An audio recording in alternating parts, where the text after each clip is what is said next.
اس کی وجہ یہ ہے کہ سورج کا چراغ جلا دینا اس دنیا میں، سمجھ گیا، چاند کی روشنی دکھا دینا، یا آسمان پیدا کر دینا، یہ ساری چیزیں پیدا کر دینا معمولی قدرت کا نہیں، لیکن قدرت کوئی اندھی بہری نہیں ہے، بلکہ بڑی بافیض قدرت ہے نا۔ اب یہ چیز ہے کہ جو اس غیبی طاقت کے متعلق جس کو کہ سب مانتے ہیں، وحشی سے وحشی، میں نے ادھر پچھلے دنوں ایک رسالہ دیکھا، آ گیا اتفاق سے، تو اس میں ابتدائی جو انسان کے تصورات ہیں اس کا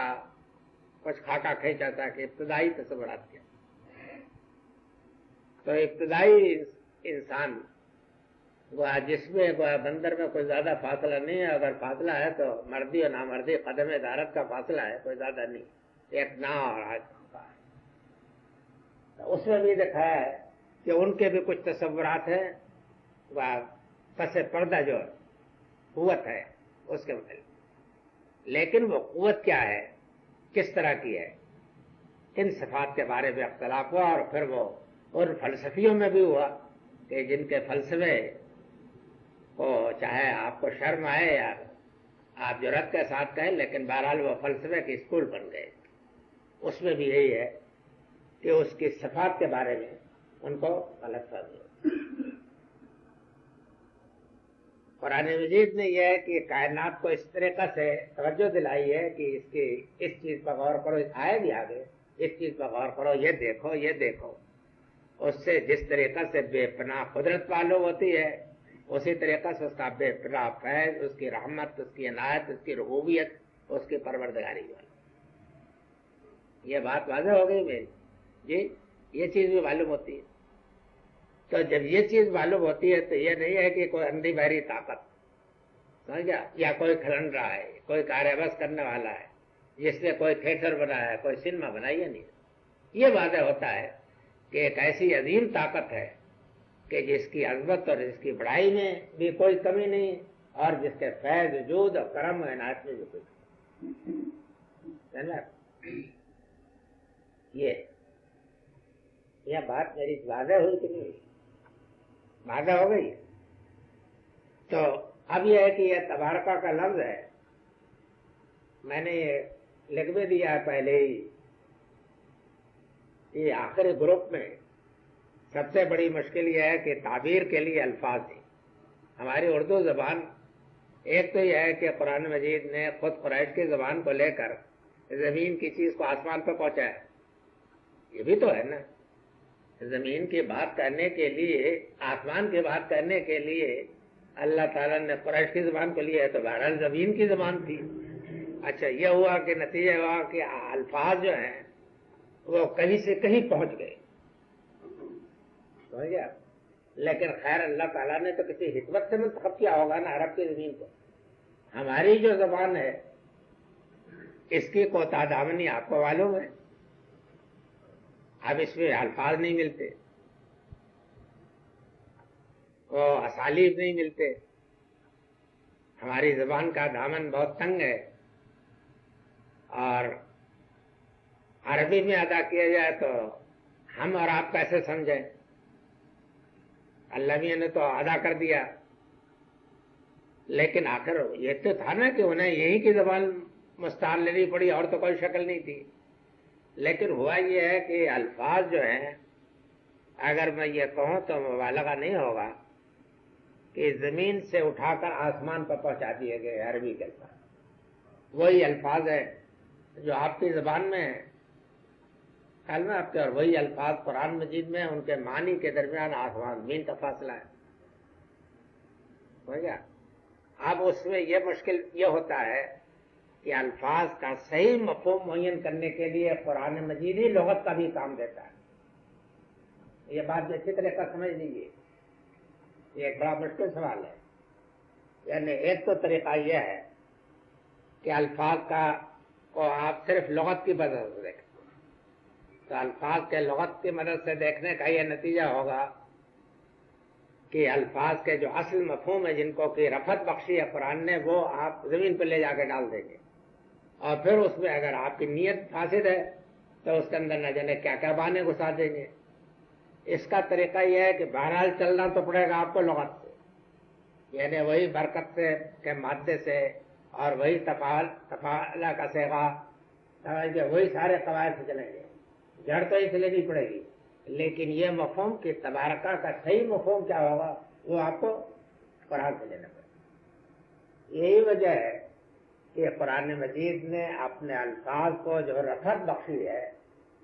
تو گناگوں استعمالات سے اس کا صحیح مفہوم واضح کر دیا ہے۔ یہ بات سمجھ لی آپ نے؟ یعنی استعمال کر کے عربی زبان کا یہ قاعدہ ہے کہ مثلا اگر ہم کسی لفظ کا مفہوم متعین کرنا چاہیں تو یہ کرتے ہیں کہ اس کو کلام عرب میں دیکھتے ہیں، تو جتنے طریقوں سے اچھے شعراء نے جو ماہر زبان کے استعمال کیا ہوتا ہے اس کے اندر دیکھ کر کے تب اس کا مفہوم معین کرتے۔ میں آپ کے سامنے آج ایک نئی مشکل بیان کر رہا ہوں، اس کو سمجھ لیجیے۔ میں تبرک کے لیے تو درس نہیں دے رہا ہوں نا، میں مشکلات جو ہیں وہ بیان کر رہا ہوں کہ وہ یہ ہوگا کہ تتبع کلام عرب کافی نہیں ہوگا، بلکہ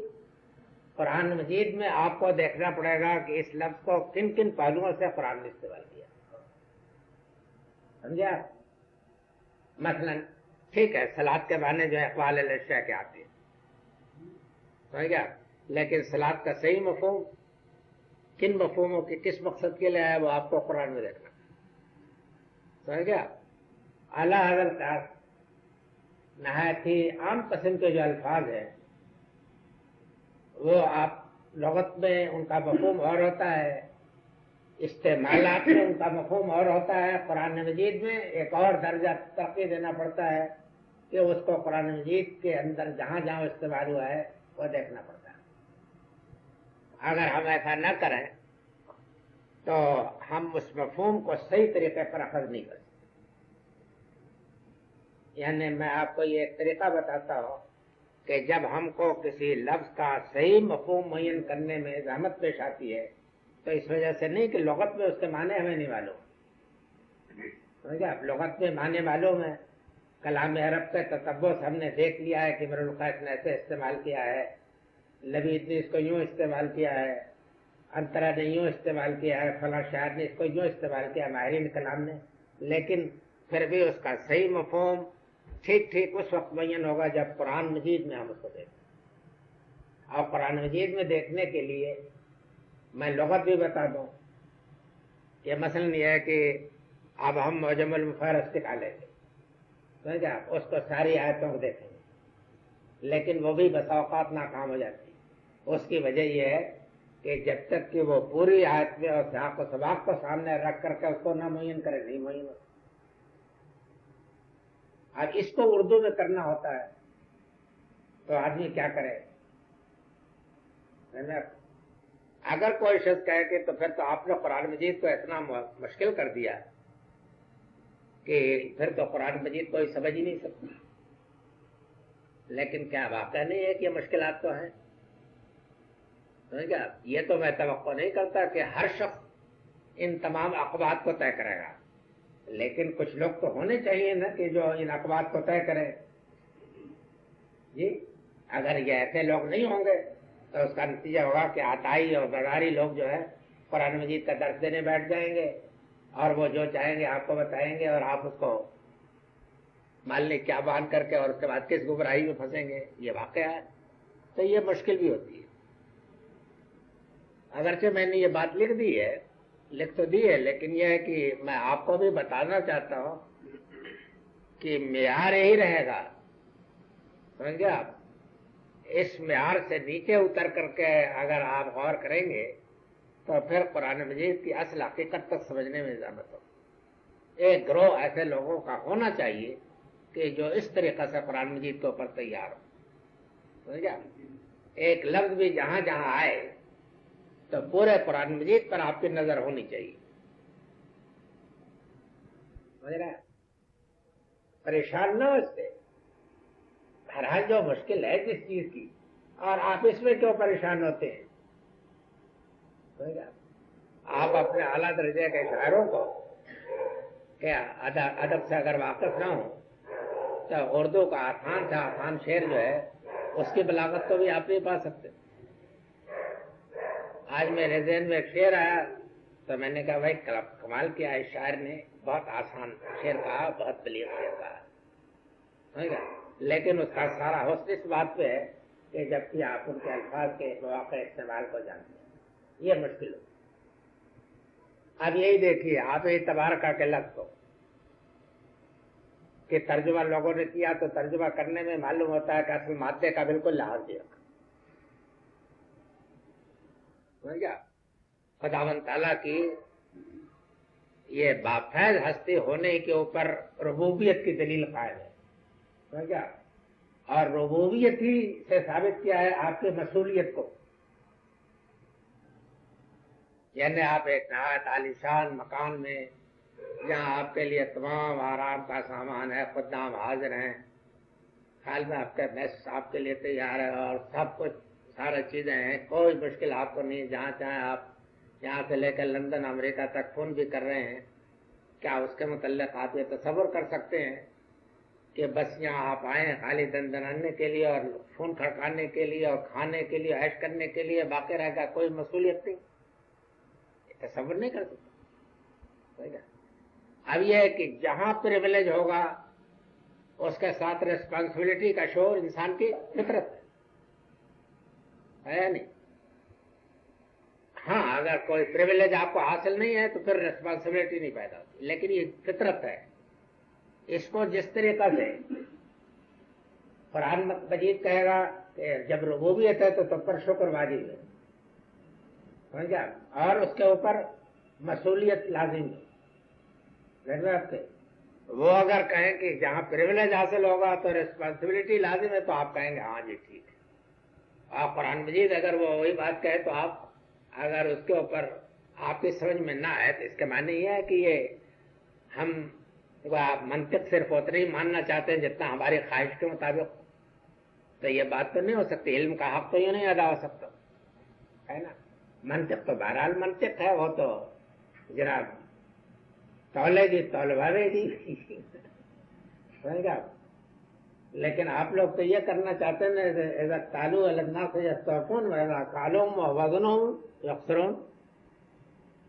سمجھا. یعنی آپ کے فطرت کا تو یہ تقاضا ہے کہ کوئی آپ کو کم نہ تولے, کوئی ملاوٹ نہ کرے, ہے نا. یہ فطرت کا تقاضا ہے. اب اس فطرت کا تقاضا ہے تو یہ بھی آپ کو معلوم ہونا چاہیے کہ آپ بھی جب تولے خیال میں آپ کے تو یہ سمجھ کر کے کہ آپ فطرت کے خلاف کریں گے اگر ذرا غلط تول دیں, ہے یا نہیں.